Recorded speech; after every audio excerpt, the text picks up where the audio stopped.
Good morning. यहाँ सुबह हो गई है, सुबह के 6 बज गए हैं और हम लोग उठ गए हैं जल्दी क्योंकि आज हमें जाना है ट्रैकिंग पर।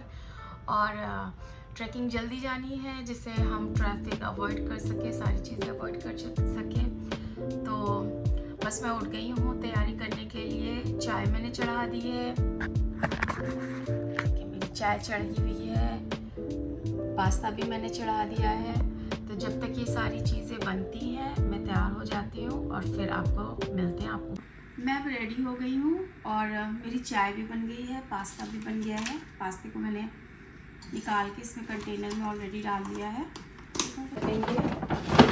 और चाय भी हमारी रेडी हो गई है, तो चाय को हम फ्लास्क में डाल देंगे जिससे गर्म रहे काफ़ी देर तक। चाय को भी हम गर्मा गर्म अपनी चाय को फ्लास्क में डाल देंगे।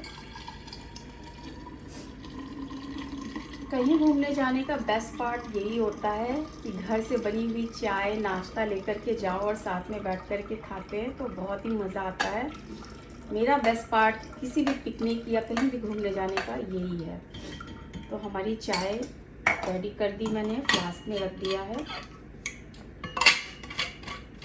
साथ में थोड़े से डिस्पोजेबल्स भी रख दिए मैंने, छोटे बाउल रख दिए हैं, चाय के लिए कप्स रख दिए हैं। ये सारी चीज़ें रेडी हो गई हैं, तो बाकी चीज़ें अभी मिल कर के बताते हैं और क्या क्या चल रहा है, क्या क्या तैयारियां कर ली हैं। तो मिलते हैं फिर से। सारा सामान ले लिया है, गाड़ी भी रेडी है, बस हम निकालने वाले हैं। तो मैं बताती हूँ कि हम लोग जा कहाँ रहे हैं। हम लोग जा रहे हैं शेनंदो नेशनल पार्क, जहाँ पे हम जा रहे हैं हाइकिंग के लिए। तो अब मैं रख देती हूँ सारा सामान गाड़ी में। ज़्यादा लंबी ट्रिप थी नहीं, इसलिए हमने छोटे छोटे बैकपैक्स ले लिए हैं जिसमें कुछ हम इम्पॉर्टेंट सामान रख देंगे जो कि ट्रैकिंग में हमारे काम आएंगे। तो हमने साथ में 2 फोल्डेबल चेयर भी रख ली हैं कि अगर गर्मी लगेगी या कुछ भी लगेगा, टायर्ड हो गए तो हम उसको इस्तेमाल कर लेंगे। सारा सामान रख लिया है, अब हम रेडी होते हैं, निकलते हैं बाहर। और सुबह देखिए जल्दी निकलने का यही फ़ायदा है, एक भी ट्रैफिक नहीं है। मुझे तो एक भी गाड़ी दिख नहीं रही है। हम घर से निकल के अब तो हाईवे पे भी पहुंचने वाले हैं और एक भी गाड़ी नहीं मिली है। हाईवे भी पूरा क्लीन है, एकदम साफ़ है। तो हम जहां पहुंचने वाले हैं शेनंदो, वो 81 माइल्स है हमारे घर से, जिसको पहुंचने में हमें करीब 2 घंटे लग जाएंगे। तो साथ में हम पेट्रोल पंप भी पहुंच गए क्योंकि हमने अपनी गाड़ी का टैंक फुल नहीं करवाया था, तो हमें वो करवाना बहुत ज़रूरी था।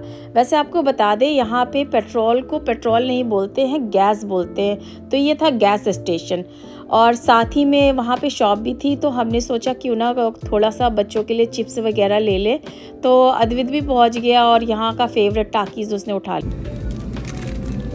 देखिए क्या ले रहे हो, उठा ले का। ये देखिए आवाकाडो के चिप्स, आवाकाडो कितनी, 1-2 पैकेट हम उठाने वाले हैं क्योंकि घर पे कुछ भी नहीं था। तो हमने सोचा यहीं पे पेट्रोल पंप के पास में ही जो शॉप होती है यूजुअली, तो वहाँ पे सारी चीज़ें होती हैं, तो वहीं से हम कुछ अब लेने वाले हैं। अद्वित ने उठा लिए हैं 2 पैकेट।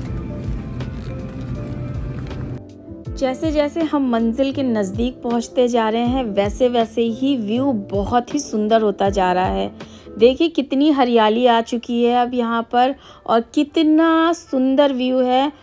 माउंटेन्स दिखने लग गए हैं, तो क्योंकि माउंटेन है बहुत ही मज़ा आने वाला है और शायद बहुत ही टायरिंग भी होने वाला है। तो खैर अब हम पहुंच गए हैं अपनी जगह पर, जो कि है यहाँ पर पार्किंग। तो पार्किंग में हमें अपनी गाड़ी खड़ी कर के जो भी अगर इम्पोर्टेंट सामान अगर आपको कैरी करना है वो ले सकते हैं, नहीं तो आप उसको गाड़ी में भी छोड़ सकते हैं। तो मैं आपको दिखाती हूँ कि मैंने अपने क्यूट से छोटे से प्यारे से बैकपैक में रखा क्या है। क्योंकि सनी होने वाला है तो मैंने सनस्क्रीन ज़रूर रखी है और साथ में मैंने रखे हैं सनग्लासेस। तो मैंने सोचा क्यों ना सनग्लासेस पहले मैं लगा ही लूँ, उनको रखने की क्या ज़रूरत है, वो लगा लिए। साथ में मैंने इसमें रखे हैं कुछ एनर्जी बार्स, अगर हमें लगे कि बहुत हम टायर्ड हो गए तो उनको खा सकते हैं। और छोटा सा मेरा बैग है जिसमें मैंने आईडी। ट्रैकिंग करते हैं अब स्टार्ट। पहुंच गए हैं हम लोग। ये 5 माइल की लंबी ट्रैक होने वाली है। ये शेनंदो नेशनल पार्क, बड़ी हेलो पार्किंग है, पार्किंग में हम पहुंच गए हैं। यहाँ से अब हम लंबा ट्रैक जाना है, देखते हैं कितने घंटे लगने वाले हैं पहुंचने में। बीच बीच में ऐसे अपडेट देते रहेंगे। रेडी हो गए हम लोग ट्रैकिंग के लिए, चलते हैं। मज़ेदार फन होने वाला है, कोई दिख नहीं रहा है, लग रहा है केवल हम ही लोग हैं। वैसे तो गाड़ियाँ कई सारी हैं, तो लग रहा है कि काफ़ी सारे लोग होंगे, शायद बीच बीच रास्ते में मिल जाए। शुरू करते हैं। जय माता दी। ट्रैकिंग हमने शुरू कर दी है, अभी जस्ट हमने स्टार्ट किया है, तो मज़ा बहुत आ रहा है। हम बहुत इंजॉय करके बिल्कुल धीरे धीरे अच्छे से वॉक कर रहे हैं। और सामने ही मुझे क्या दिखता है, एक हिरण। तो मुझे वहाँ पे झाड़ियों के पीछे हिरण दिख रहा है, तो मैं बोल रही जूम आउट करने के लिए जिससे वो दिखाई दे, बट उतने में ही वो भाग गया। पर मैं आपको बता दूं कि हमारा पॉइंट है वो होने वाला है ओल्ड रैग माउंटेन। तो उसको पहुंचने के लिए, जैसे मैंने बताया कि हमें 5 माइल की वॉकिंग करनी है, तो ये 5 माइल पूरा अप टू डाउन है, दोनों मिला करके 5 माइल से कब थोड़ा सा हल्का सा ज़्यादा ही होगा। और ये देखिए मुझे क्या दिखा, ये सांप है, सीरियसली सांप है रियल में। तो वहाँ पे इस तरह की वार्निंग्स वगैरह सब लिखी रहती हैं कि आपको क्या क्या चीज़ों से बचना है, क्या चीज़ों का ध्यान रखना है। और यहाँ पर ये देखिए इन्होंने पूरा लिख रखा है स्टार्टिंग में ही, क्योंकि ये ट्रेल बहुत लंबी ट्रेल भी थी, मतलब 3 तरीके की ये ट्रेल आप कर सकते हो। तो ये देखिए एरो बना हुआ है, ओल्ड रैक पार्किंग उधर से है, और जिस साइड से हम आए हैं वहाँ पे वो दूसरी पार्किंग है। तो ये बहुत लंबी है। हमने सबसे छोटी हाइकिंग चूज़ की थी, जो कि थी केवल 5 माइल की, और दूसरी जो हाइकिंग थी वो करीब थी 9 माइल की, और वो बहुत ही डिफिकल्ट। कितनी खड़ी चढ़ाई है, बिल्कुल बच्चे बोल रहे हैं ये तो कोई भी नहीं है दूर दूर तक। आपने तो बोला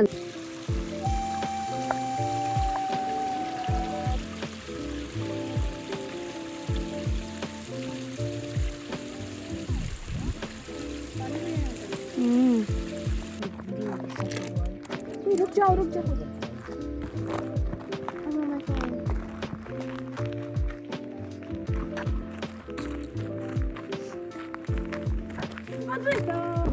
ओह, रास्ते में इतना बड़ा पेड़ गिरा हुआ है अब हमें इसे फांद कर जाना पड़ेगा बड़ी मुश्किलों से। ये पहुंच गए, फाइनली कर लिया हमने इसे पार।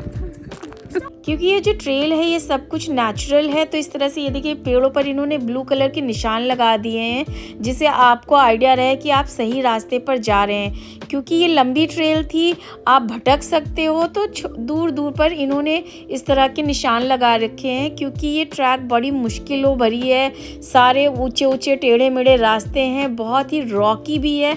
ये देखिए ये सारे इस तरह से, ये सारी ना पेड़ हैं, रियल पेड़ हैं, ये सारी उनकी ब्रांचेज हैं, कुछ उनकी रूट्स हैं। तो इन्हीं पे चढ़ते हुए उतरते हुए जाना है। पैरों की बहुत वाट लग गई थी, बहुत मुश्किल हो रहा था, पेन हो रहे थे, फिर भी क्या करें, हमें चलना ही था, तो हम चलते जा रहे थे। करीब हमें चलते चलते 1 घंटा हो गया था। तो ये देखिए यहाँ पे इन्होंने ऑलरेडी वार्निंग दे रखी है कि the hike is very tricky and Rocky. तो क्या करें, जाना तो था ही। एक बार मन ये कर रहा था कि वापस हो ले क्या। ये देखिए फिर से निशान इन्होंने लगा रखा हुआ है।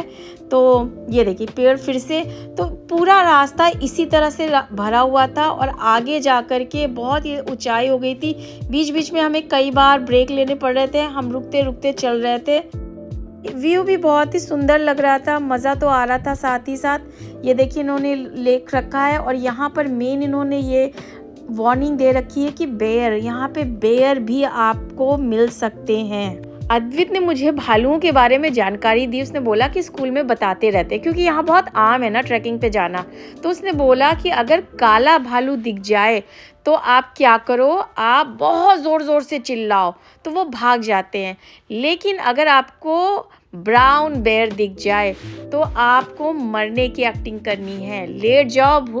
अगर आपको भालू ने पकड़ भी लिया तो भी चिल्लाओ नहीं, बिल्कुल मरने की एक्टिंग करो। थक गई मैं, बड़ा मुश्किल है ये चढ़ना, बड़ी लंबी चढ़ाई।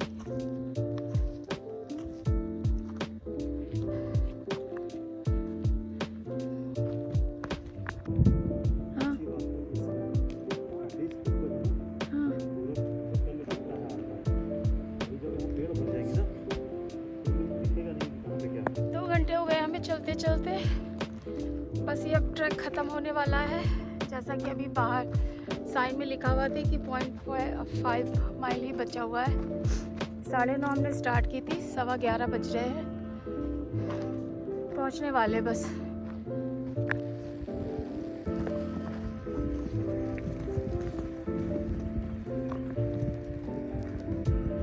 फाइनली पहुंच गए हम। ये देखिए पूरा टॉप व्यू, ऊपर बड़ी बड़ी इस तरह से इतनी रॉक्स रखी हुई हैं, पता नहीं एक के ऊपर एक कैसे ये एडजस्ट है, ना हिल रही हैं ना डुल रही हैं, और सब एक के ऊपर एक ऐसे रखी हुई हैं। लोग भी बिल्कुल फेयरलेस होकर के उनके आजू बाजू कोने में जहाँ भी जिसका मन कर रहा है बैठा हुआ है। बहुत ही सुंदर नज़ारा है। मैंने भी हिम्मत करके सोचा चलो मैं भी देखती हूँ कैसे निकल सकते हैं, वॉक कर सकते हैं क्या इन पे। बहुत डर लग रहा था लेकिन बहुत ही सुंदर था, बहुत ही ज़्यादा खूबसूरत था। तो ये देखिए, पता है ऊपर से व्यू बहुत सुंदर लग रहा था। ये देखिए, आप देखिए कितना प्यारा नज़ारा है। अभी अच्छे से पूरी हरियाली आई नहीं है, इसलिए बहुत ग्रीनरी भी दिख रही है लेकिन साथ में थोड़ा ब्लैक भी दिख रहा है।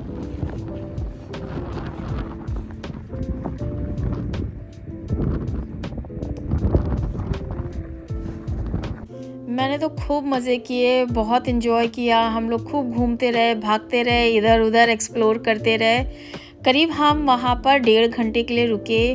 और एक बात आपको बता दूँ, मैंने वहाँ पे देखा सब लोग फुल्ली तैयार होकर के आए थे, अपने साथ में बहुत सारा खाने पीने का सामान लेकर के आए थे। हम लोगों को इतना आइडिया नहीं था, इसलिए हम अपने साथ सिर्फ ख़ास तौर पे यही बार और क्या बोलते हैं थोड़ी सी चाय और साथ में पानी लेते हुए गए थे। लेकिन बाकी सब लोग फुल इंजॉय अपना पूरा प्रिपेयर होकर के गए थे। बट हम 1.5 घंटे रुककर हमने फुल इंजॉय किया। तो अब बारी आती है वापस नीचे उतरने की। नीचे उतरना पता है ऊपर चढ़ने से भी ज़्यादा मुश्किल था। ये इस तरह के जो रॉक्स थे ना, ये रॉक्स स्टेयर्स कह लो जो भी बनी हुई थी ना, इन पे उतरने में बहुत ज़्यादा पेन हो रहा था पैरों में और साथ ही साथ में टोज़ में भी लग रहा था। क्योंकि जब आप नीचे उतरते हो ना तो मेक श्योर करते हो कि आपका ग्रिप अच्छे से रहे, तो जिस वजह से ना टो नेल्स में ना बहुत ज़्यादा लग रहा था। और बीच बीच में हम पानी पीते हुए भी चल रहे थे। पानी ज़रूर से ज़रूर ध्यान से आप रख करके चलिए, अगर आप कहीं पे भी हाइकिंग पे जा रहे हैं, वो सबसे ज़्यादा ज़रूरी है। तो पानी पीते पीते जा रहे थे। बहुत ही मुझे मुश्किल हो रही थी। मुझे यही लग रहा था कि नीचे उतरना ना ऊपर जाने से भी बहुत ही टफ है। तो चलते चलते एक बार तो ऐसा हुआ कि मैं ना गिर भी गई। एक बार मैं गिर गई जिसकी वजह से मुझे पैरों में थोड़ा सा ना मुझ भी आ गया। अभी ये देखिए यहीं पे बस मैं गिरने वाली हूँ, बस मैं उतर रही हूँ आराम से। देखिए नीचे एक तरफ बिल्कुल खाई है उधर साइड में, तो बहुत ही ध्यान रह करके उतरना। ये गिर गई ना, ये देखिए। बारी थी घर वापस आने की, बट घर के रास्ते में ही हमें 1 माइल के डाइवर्जन पर ये सुंदर सी वाइनरी मिल रही थी। तो हम वहाँ पहुँच गए क्योंकि हमारे पास अभी भी टाइम था घर पहुँचने के लिए, जिसका नाम था मॉरिस वाइनरी। ये वाइनरी बहुत ही सुंदर थी और बहुत ही बड़ी थी। बाद में हमें पता चला कि यहाँ पर इस वाइनरी को लोग बुक भी करते हैं, यहाँ पर इवेंट्स भी होते हैं और यहाँ पर लोग अपनी शादियाँ भी प्लान करते हैं। तो इस वाइनरी में कोई भी नहीं था उस टाइम पे, हम लोग ही थे। तो हम अकेले हमने ये पूरी वाइनरी एंजॉय की और सच मानिए बहुत ही मज़ा आया।